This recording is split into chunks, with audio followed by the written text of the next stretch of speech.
Sa Good Vibes, matapos ang pila ka bulan nga nagsira ang Spring Resort sa gintubdan sa La Carlota City kag duha ka mga busay ginbuksan na sa publiko. Mendel Trail sa kanaon plano man nga buksan liwat.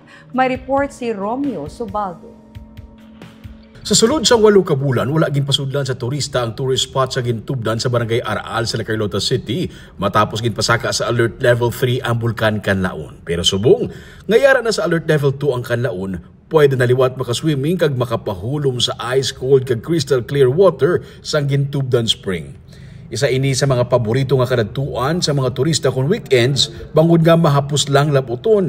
Magluwas ini. Suno kay Forester Philip Lechoncito, ang Park Operations Superintendent sa Mount Canao Natural Park, may duha ka mga busay nga ginbuksan naman sa mga turista. Ini amo ang busay Abaga kag busay Mayor. Pero ang iban hindi pa makatuan kay kinahanglan pa sang rehabilitation. May mga damage nga area. Mera pagyapon. Trail o gamay man lang.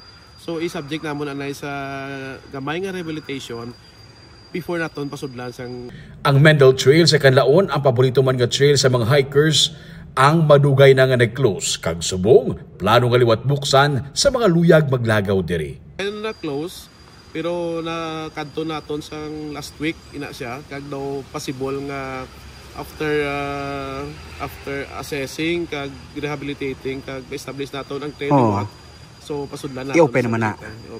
Pero ang pagkadto sa crater sa bulkan, hindi sa gihapon pwede sa idalom sang Alert Level 2. Pahanumdum lang sang paso sa mga mabisita sa sindi nga mga lugar nga kung ano ang gindala nga sagbot pakadto diri ang dalon man pauli.